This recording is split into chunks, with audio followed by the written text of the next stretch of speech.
Halo, assalamualaikum warahmatullahi wabarakatuh. Jumpa lagi bersama saya dan Copa di acara yang sama yang sudah lama vakum, yaitu catatan pejabat. Kali ini kita akan membahas satu tokoh penting dalam penyebaran Islam, yaitu salah satu sahabat Nabi yang paling dekat dengan Nabi Muhammad. Salah satunya paling dekat dengan Nabi Muhammad. Seperti judulnya catatan pejabat, kita lihat catatannya.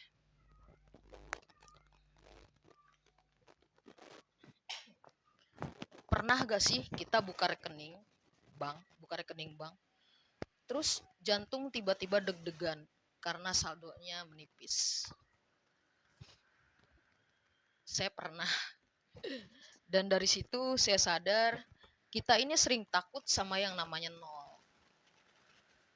Takut saldo nol, takut tabungan habis, takut hidup terasa kosong. Sampai suatu hari saya dengar satu kisah tentang seseorang yang rekeningnya gak pernah nol. Rekeningnya tidak pernah nol, selalu banyak dan melimpah. Padahal orangnya sudah wafat lebih dari 1400 tahun lalu. Setelah mendengar keluh dari saya, apakah tahu siapa orangnya? Saldonya tidak pernah nol. Orangnya sudah wafat 1400 tahun lalu. Pasti kalian mengenalnya. Ya, namanya Utsman bin Affan.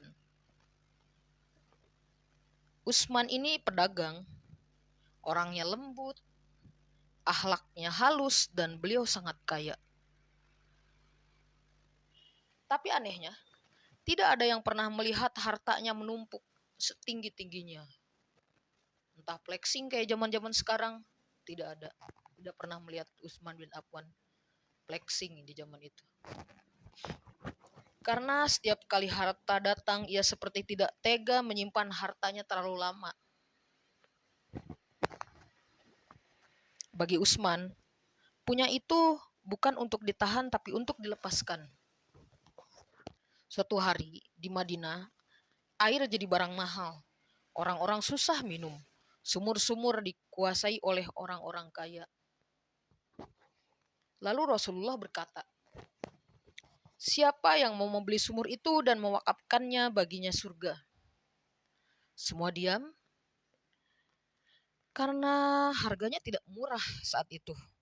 Lalu Utsman berdiri. Ia beli setengahnya sumur tersebut.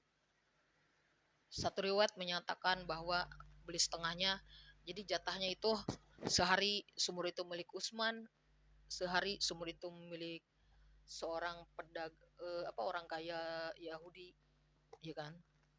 Nah, di hari-hari milik Utsman air digratiskan, dan di hari-hari milik pemilik sebelumnya air dijual sangat mahal. Jadi orang berbondong-bondong ketika di hari sumur itu milik Utsman. Akhirnya pemilik itu menyerah. Utsman membeli semua sumur itu. Jadi udah total nih. Semua sumurnya milik Utsman bin Affan. Dan tanpa banyak pidato, sumur itu langsung diwakafkan. Hari ini sumur itu masih ada menjadi kebun kurma, mengalirkan uang.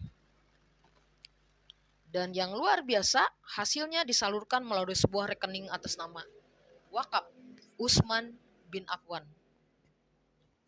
Bayangkan, beliau sudah wafat tapi pahalanya masih terus berjalan. Lalu datanglah perang Tabuk, umat Islam kekurangan segalanya. Rasulullah berkata, siapa yang menolong pasukan ini, Allah ampuni dia. Utsman datang dengan 300 unta. Dengan bekal dan 1000 dinar emas dituangkannya ke pangkuan Rasulullah. Lalu Rasulullah berkata, tidak ada yang membahayakan Utsman setelah hari ini. Bukan karena Usman sekarang kebal, tapi karena akhiratnya sudah penuh tabungannya.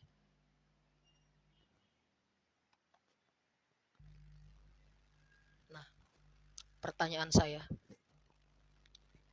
di titik ini saya jadi bertanya kepada diri saya sendiri. Saya rajin cek rekening dunia hampir setiap hari. Panik ketika tanggal gajian misalnya masih lama tapi rekening udah menipis. Itu panik. Tapi jarang saya mengecek rekening akhirat. Sudah seberapa banyakkah pahala saya untuk bekal di akhirat nanti? Belum. Dari situ, dari rasa takut saya kehilangan uang, tapi saya sering lupa bahwa hidup juga bisa bikin amal. Karena yang kita simpan bisa habis, tapi yang kita lepaskan karena Allah itu yang abadi. Itu janji Allah kepada hambanya. Sekarang saya ingin ajak kalian membayangkan bagaimana kalau suatu hari nanti kita juga punya rekening seperti Usman. Bukan karena kita kaya, tapi karena kita ringan melepaskan. Dan entah kenapa, setiap kali saya mencium aroma kopi, saya selalu teringat satu hal. Tentang sunyi, tentang subuh, tentang jeda.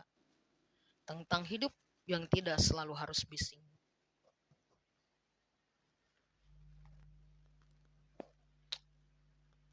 Dari pengalaman tersebut dan dari mendengar kisah Utsman bin Affan, saya akan mempersembahkan di Ramadan hari pertama ini sesuatu hal yang ada hubungannya dengan kopi dan ada hubungannya dengan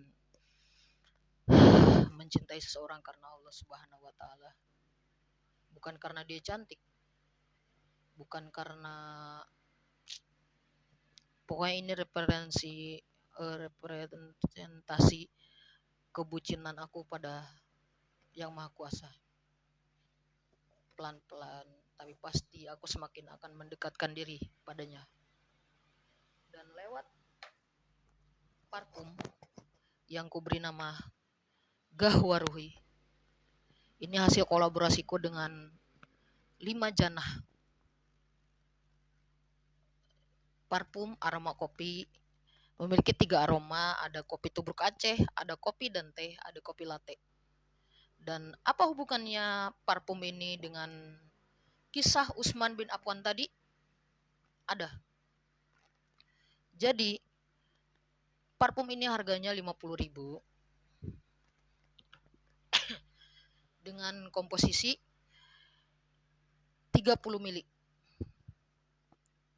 Cocok no buat sebulan puasa. 1 hari 1 mili, 1 mili. 1 bulan habis. Lebaran beli lagi. 50.000 30 mili dan akan mendapatkan parfum tadi sebotol 30 mili dan buku doa yang dirancang khusus untuk para pejalan. Ya, ada doa naik kendaraan, ada doa naik kapal pesiar dan lain kapal pesiar. Pokoknya ada seputar perjalanan. Salik atau perjalanan. Karena kita ini di dunia ini sedang berjalan ya kan. Nah, apa hubungannya tadi? Balik lagi ke cerita Utsman bin Affan itu. Karena dari 50.000 tadi keuntungannya 40% akan masuk ke rekening 5 janah. Yaitu akan menjadi bekal untuk para anak-anak penghafal Al-Quran. Para anak penghafal Al-Quran. Entah itu menjadi, kalau misalnya banyak ya, menjadi beli baju lebarannya dia, beli kitab-kitabnya, beli Al-Quran waktu itu dan lain sebagainya. Waktu itu kan ada menyumbang satu mushaf berapa gitu. Nah, itu langsung ke sana dari hasil penjualan parfum Gahwaruhi ini. Untuk yang ingin mencoba di Ramadan hari pertama ini, bisa hubungi nomor yang tertera di caption atau DM ke Instagram dan Copa. Jadi itu cukup sekian catatan pejabat di hari pertama Lebaran ini. Untuk yang pengen parfum Gahwa Ruhi bisa tadi menghubungi nomor di caption atau DM Instagram dan Copa. Cukup sekian dari saya. Jika ada sesuatu hal yang bermanfaat itu adalah hidayah dari Allah Subhanahu wa taala. Tapi jika ada satu hal yang salah atau keliru itu adalah murni dari kekeliruan dan kesalahan saya. Wassalamualaikum warahmatullahi wabarakatuh.